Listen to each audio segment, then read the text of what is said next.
नमस्कार. सर्वप्रथम सर्व शेतकरी बंधूंना जय श्री गणेशा. विद्येचे आराध्य दैवत श्री गणेशा, माता पिता आणि छत्रपती शिवाजी महाराज, महात्मा ज्योतिबा फुले, सावित्रीबाई फुले, रणरागिणी अहिल्यादेवी होळकर, डॉक्टर भीमराव आंबेडकर, सर्व थोर महापुरुषांच्या चरणी नतमस्तक होतो. आज आपण आलो आहे आपल्या शेतामध्ये. एका दाण्याचे 100 दाणे उगवणाऱ्या शेतकरी राजाचा मी पोरगा.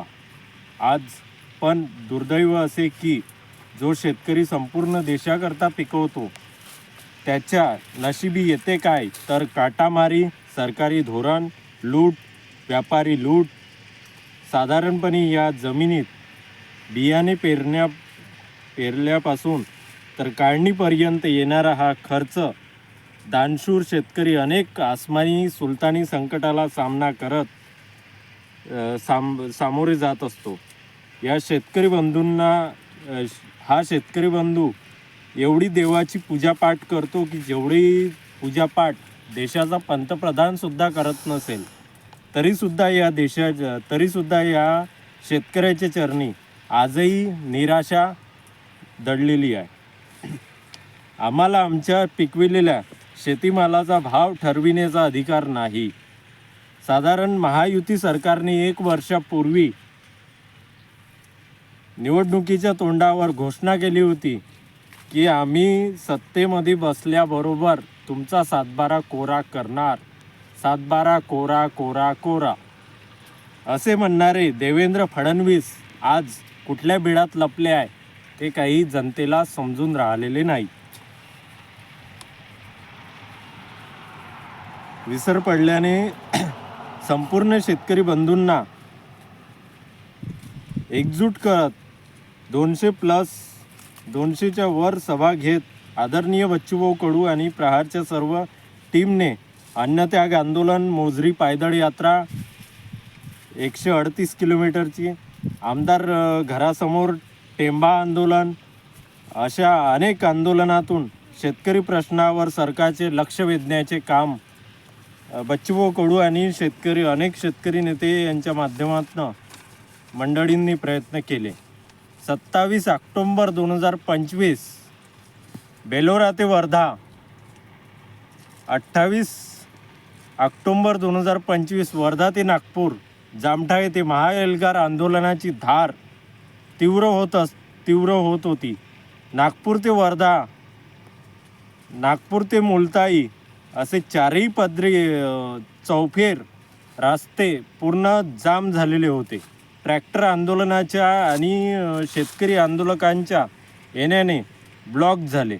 27 तारखेला गोंडखैरी येथून 8 पाणी टँकर शेतकरी बंधूंच्या पिण्याच्या आणि बाहेरील वापर सोयीकरता सावनेर कडमेश्वर येथील प्रहार संघटनेच्या सर्व कार्यकर्त्यांनी मेहनत घेऊन आंदोलनाला नवीन दिशा देण्याचे काम केले. 28 ऑक्टोंबर 2025ला संध्याकाळी 5 वाजता बच्चूभाऊ कडू आणि तुपकर, शेट्टी, कराडे मास्तर, नवले, चटप असे अनेक शेतकरी नेते या आंदोलनामध्ये सहभागी होऊन एक इतिहास घडवण्याकरता सज्ज झाले होते. जवळपास 24 ते 28 तास संपूर्ण महामार्गावरील रस्ता आणि उड्डाणपुलावरील मार्ग ब्लॉक करण्यात आला. शेतकरी बंधूकडून आणि प्रहारच्या कार्यकर्त्याकडून ब्लॉक करण्यात आला. 28 तारखेला रेल्वे रोकोचा इशारा दिल्यानंतर सरकारला घाम फुटत त्यांनी त्यांचे नागपूरचे जिल्हाधिकाऱ्यांना आंदोलनस्थळी पाठवले. त्यासोबत त्यांनी 2 मंत्री जयस्वाल आणि भोयर यांनासुद्धा पाठवले. पण कर्जमाफी आणि अन्य मुद्द्यावर व्यवस्थित तोडगा न निघाल्याने शेतकरी निराश होते. 29 तारखेला 6 वाजता सरकारने स्वतः न येता सुप्रीम कोर्टाची नोटीस आंदोलनस्थळी पाठविली आणि आम्हाला महामार्ग मोकळा करून द्या अशी त्यांनी सूचना दिली आणि जर तुम्ही महामार्ग मोकळा केला नाही तर आम्हाला लाठीचार्ज करून किंवा अजून काही अन्य पद्धतीने महामार्ग मोकळा करावा लागेल अशी कोर्टातर्फे आदेश आल्याने आदेश आल्याने तिथून नंतर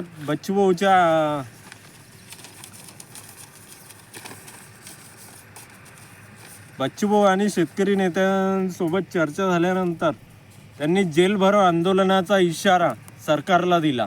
पोलीस प्रशासनाने चिचभवन नागपूर येथेच आंदोलकांना रोखले. जवळपास या आंदोलनाला दीड लाखाच्या वर शेतकरी आणि आपले प्रहारचे कार्यकर्ते या आंदोलनाला सहभागी झाले. शहरात प्रवेश आंदोलकाला नागपूर येथेच रोखले. शहरात प्रवेश करू दिले नाही. त्यावेळेस मग सरकारकडून बावनकुळे आणि मुख्यमंत्री फडणवीस यांनी चर्चेसाठी मुंबईला बोलावले.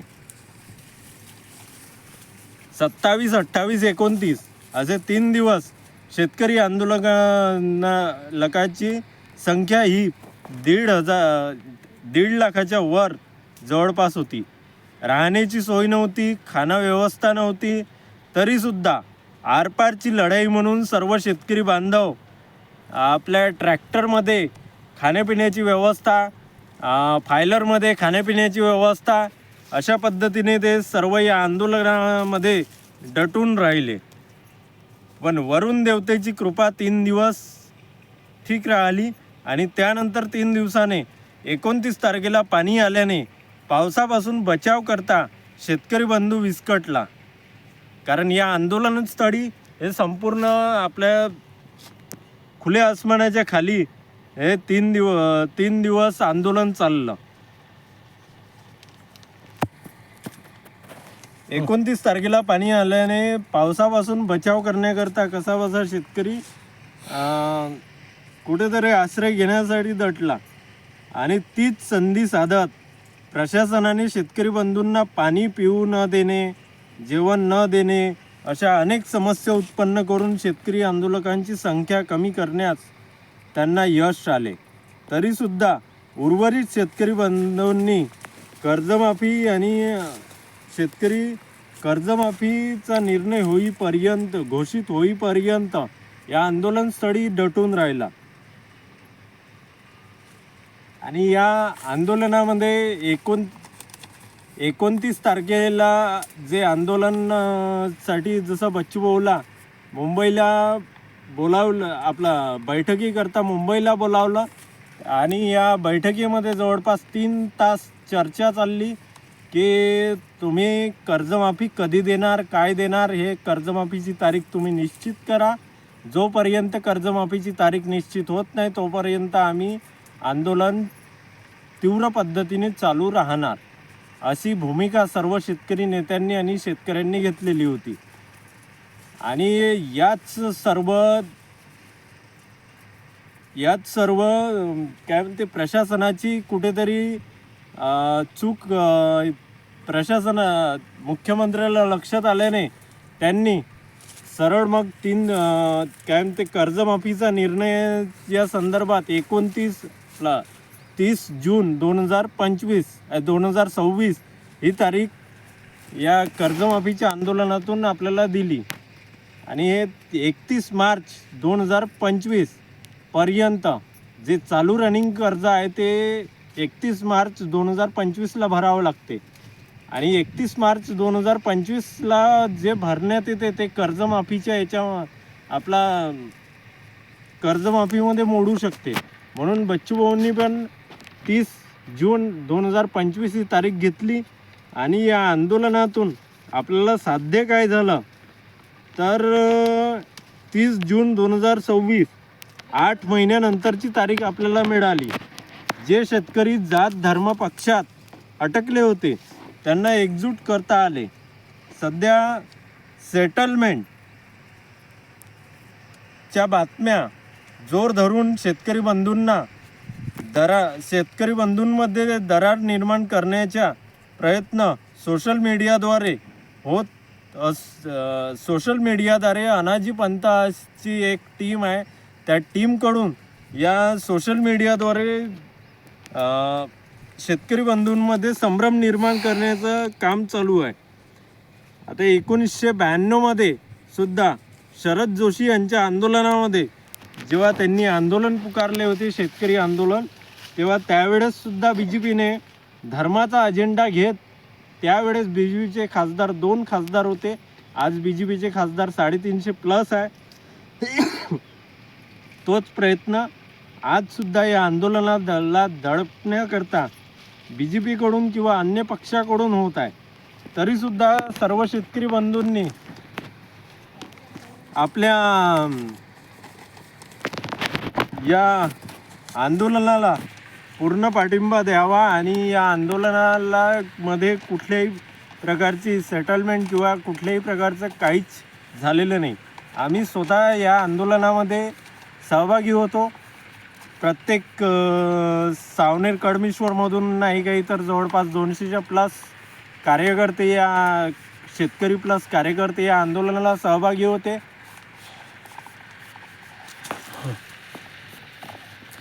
लाल बरं. ठीक आहे.